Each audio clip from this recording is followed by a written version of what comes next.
Hello my fellow car modelers, how you doing today?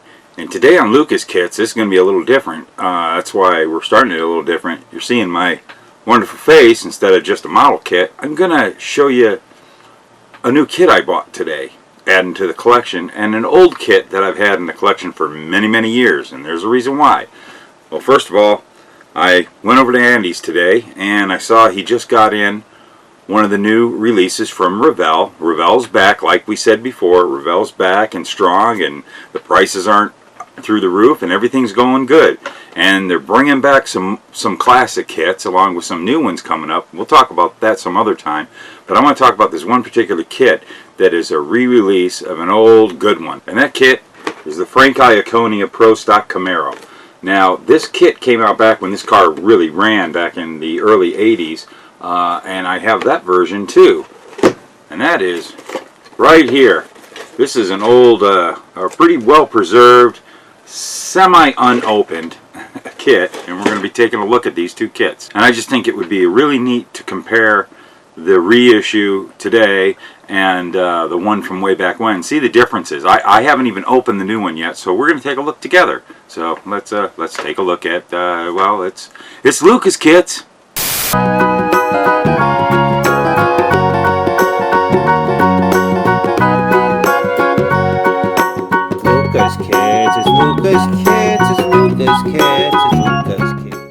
So here we got the two kits, the new and the old.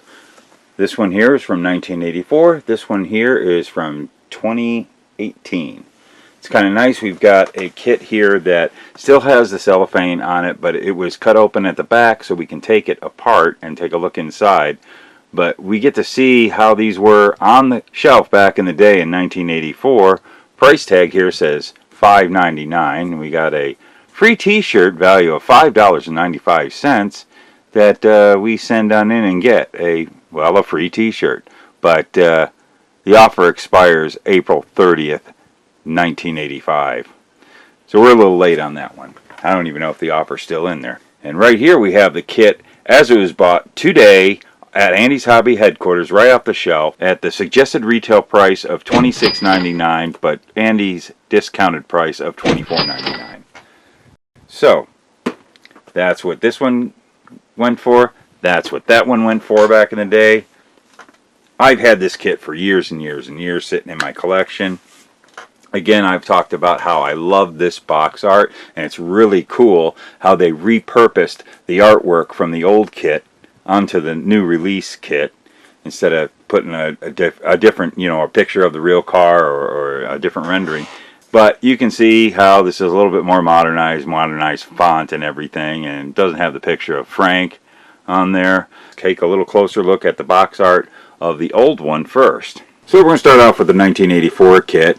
Again, beautiful rendering of that race car back in the day, and a picture of Frank on there. Just an excellent view of what the car looked like. Let's take a look at the side here. And it's got very good pictures of the built-up model with, of course, the chassis with the body off and with the body on and the hood off. And it was a very well-built model back in the day, just out of the box. Very good representation of what the kit will look like, completely built. On the sides, we got basically the top cover, the main cover, same on the side. And on the other side, we got ourselves a nice shot of the built model and a little write-up on the car and Frank Iaconio. And here's the brand new re-release of it that was just put out by the brand new Revell that we have. And it's kind of cool they used the old Monogram logo putting on there instead of putting Revell. That's kind of nice. I always like that when it was Monogram who started this series, so that's paying a good homage to that company. And the same artwork, but a little bit different. We've got different font here. It's just kind of cleaned up and a little more modernized. And on the side here we have got again pictures of the built-up model. What it looks like, it's not the old repurposed pictures from the old kit from 24 years ago. It looks like somebody built this model again. And we'll go over when we get inside the kit, but one thing that I noticed that these newer versions do not have the valve covers that said Moroso on them. So this is a picture of the kit as it is today. Looks like everything else is the same, but we don't have those cool Moroso valve covers that used to be in the old kits. That's kind of a bummer. I always loved those valve covers. And the rest of the box art, it's pretty much the same. The side is the same as the top, and on the other side there's no picture, but again a write-up of the type of car that you're going to be building, and a brief little history about Frank Iaconio. Okay, this is going to be fun. I'm kind of doing this at a little bit of a different angle than I've normally done Luka kits episodes, because I'm going to try to fit 2 kits in one frame shot.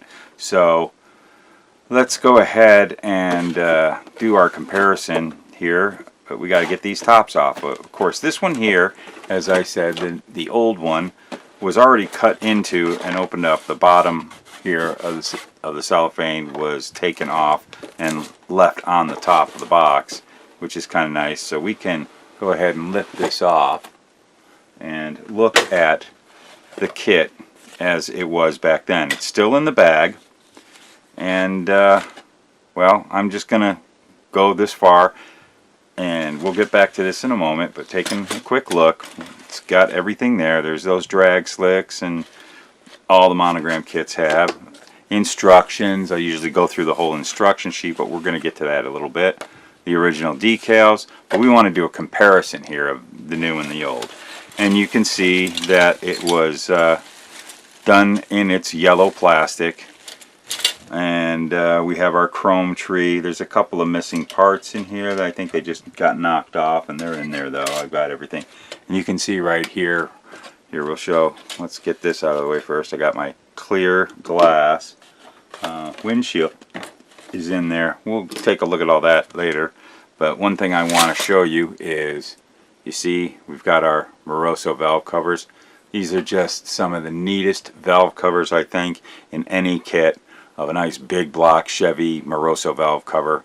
These are my personal favorite valve covers. I just love these things, and I'm kind of bummed that it looks like the new kit doesn't have them in there, but we're going to get into that here real shortly. Other than that, you know, chrome tree's in pretty decent shape.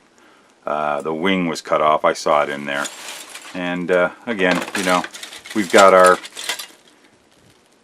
yellow injected plastic. We're not going to open this one up. We'll probably take a look at the newer one a little closer and compare any differences. So let's get this out of the way and take a look at the new one. And now let's open this one up. Got my trusty blade here. You want to cut away and get right in there, and I just get up in there. I love opening up model kits. Get in there. Get that first cut, and now we can just rip this sucker open. Yeah, I'm not going to worry about keeping it on this one. This one's probably going to get built. I've been wanting to build this car. That's for another episode. Let's take a look there, boys and girls. Oh, interesting. Already you can see the difference in the quality of the bagging today. And look at that. I love how they're doing kits today. The clear tree looks beautiful, as it was back then, but in a nice bag, all sealed up. A thick one too. Boy, this is a thick bag. And look at that, the tires in their own individual bag. They're just they have totally upped the game in how they package. The body's packaged separately. This is just neat. And oh boy, isn't it nice to see that it's white. Because if any of you try to paint that old plastic of monograms and Revels when it's colored, especially yellows and reds, it just, especially if you're trying to do a white car, it just bleeds right through. It's horrible. So it's nice that we got a white car. I mean white plastic. And then the rest of the kit all in a bag. We're going to open this up too and take a quick look at it. But here we go with our chrome tree. And not sure what's missing there. I think everything's there, yeah. But as you can see, there we go. Look at that. Oh, you know what I see missing? What used to be in the chrome tree, as we'll look again on the old kit, was the carburetors. Those big Holly Dominators that Monogram they just look really great. Float bowls were a little small, but the carburetor itself just always looked really cool. It was always a favorite. But I bet you they're in here and they're on the regular tree now and just white, not chrome plated. But as you can see, let's see if I can get up there. We've got just some basic, a little more modern. You didn't really see valve covers like that back in the early 80s. That's probably from one of the later on versions of this kit. They redid this kit so many times as Firebirds, different years of Firebirds, and then even on into 4th gen Firebirds. And I think that valve cover comes from the old 4th gen Firebird version. But, let's see, what the heck. It's better than not getting this kit all together. I'm not going to complain. And then we've got the instruction sheet, which we'll take a look at. Instruction book, I should say. But this is what I wanted to see. Wow. Oh, yeah. Wow, look at that. That is so nice. Look at those decals. That was the thing that was stalling me on building this car. I was worried about the decals. And here's the old decal sheet. One thing that I have to say I like better with the old sheet is the old sheet had the Frank Iaconio separate, and the graphics were just their own thing, and here they put it all together. Does that make a difference? It depends. I don't know. You know, it was kind of nice to have that option of if you were doing a different car, you just wanted to do those graphics, you had those graphics to put onto a Camaro.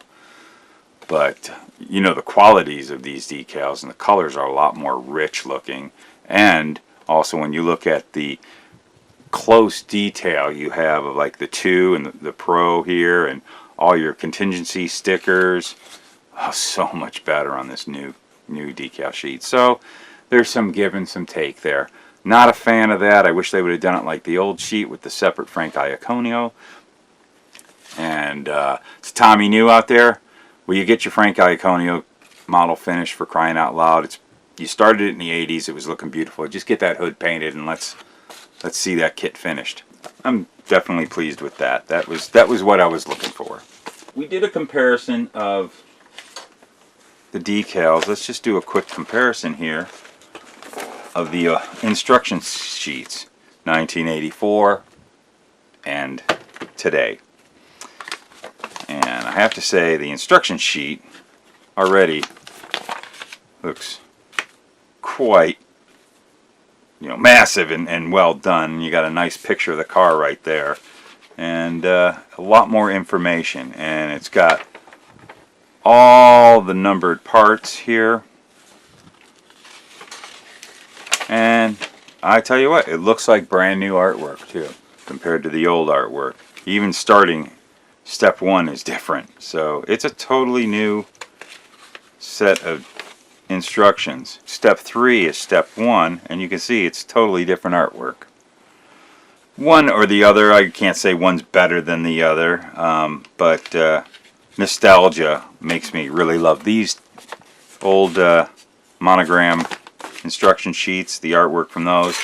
But this one's awful nice, how it's a nice booklet that you can turn pages on. I really like this. And you've got yourself for your decal placements on the back. You have a picture of a actual built-up model here. This is more of an illustration, but I tell you, I would have to say when you're putting decals on, this is a little bit more helpful over here. The illustration is bigger. You can see it better. Maybe because I'm an old man, I don't know. But you know, the old one, of course, shows the other Pro Stock kits that were available at the time. Doing a little plug there for their other kits. It's a big improvement all around on that instruction sheet. This is a much better instruction sheet to follow. So now it's the chrome tree time, and I'm going to go ahead and open this up. Zing. Real easy there. And yeah, you can kind of see here. Here's the wing that came off. It went right there. So you can see the chrome placement, and you can see the age of the chrome. This is kind of dulled out, which I almost like this look better, because the new chrome is really, really bright and very toyish looking. But all in all, quality is the same. There's a missing tank here Don't know why. Maybe it's in with the rest of the stuff on the white tree, non-chrome trees, I'll say. And here's those carburetors that we talked about that are missing off the chrome tree here. And you see that. And it doesn't look like they provide the inside front wheel anymore. I bet you it's in the rest of the kit where they felt they didn't need to have it chrome. Here's a piece right here that kind of came off of this tree. That's like a overflow tank, and I know there was a top to that. Yeah, those old Moroso valve covers would have been nice to have. But we've got our Weld Wheels. Everybody always used these, loves these. These are just excellent wheels to use on so many different types of race cars. Okay, the tires. Packaged individually. Well, we'll go ahead and open them. Something they used to not do. They were just floating around in there. But something I'm already noticing different. Looks like the same exact molding. But I think what they did seemed to be softer. Same exact stuff, but no Goodyears on these. On the decal sheet there was Goodyear decals, or there's so many Goodyear decals that are available, so that's kind of a plus. Or if you like to use stencils, which I do sometimes, that's kind of nice not having the Goodyear that was on these old tires. They kind of keep them bare. There's nothing on there, and it's a little bit softer rubbery plastic. These were a little more hard, but it's basically, they're pretty much the exact same tires. Now we're going to get into the thick of the kit here. Body in its own package, kind of cool. The old kit, everything was in one bag, and you can see this bag is like really thin. The new bags, very thick. Feel a little more protected. These, well, that's how they are. Let's take the body out. Nice plastic. The modern plastic it's so much better than the plastic they used back then. This stuff was hard, felt brittle, like you couldn't really move them around much where they felt like they were going to break. These are very pliable, which in doing modifications, if you wanted to cut anything or even like just removing that, little less stressful. So that pretty much is a really great advancement for the 2018 version compared to the 1984 version. Just the quality of the plastic so much better, and that's outstanding. And you can see that it's still really well done. One thing I do notice here is, I don't know if you can see it, right here there are some notches, or not really notches, but like kind of looks like corners here that are raised up. You could sand those off, and I believe what those are the remnants of when they took this kit and repurposed it to do Tony Foti's Super Comp blown Camaro, the LAPD car, if you remember that kit. And that's something that they didn't take off. That's the body there. Again, now looking at what you have inside here, and I'll go ahead and open it. I don't want to open up the yellow one as it's vintage, but you got the same hood with that hood scoop, and there's the top of the hood scoop. It's all, if you're familiar with this kit or not, it's pretty much exactly the same as it always has been. There's really no changes.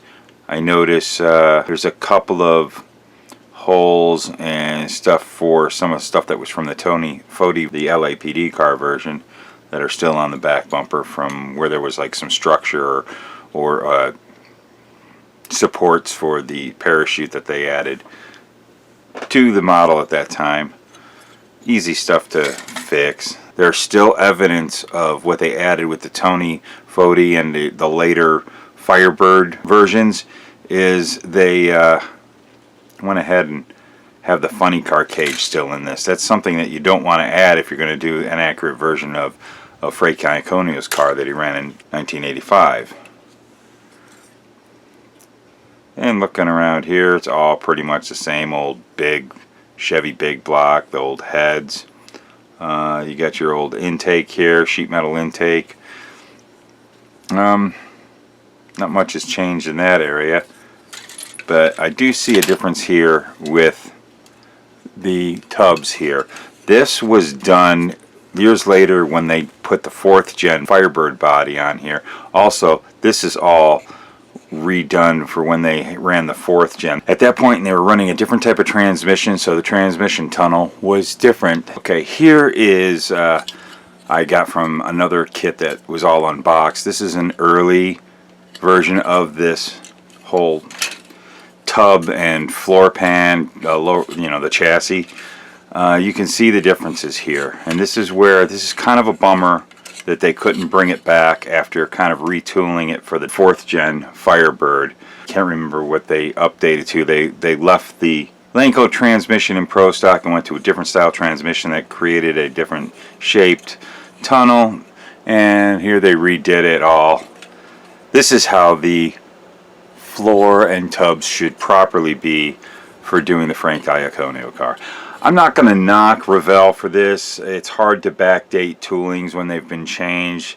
It's better getting this than not getting anything at all, but unfortunately it just makes it a little bit tougher if you're wanting to do an accurate version of what the Pro Stock cars were back in the early 80s. They had to cut them down a bit to fit that later model 4th generation Firebird body.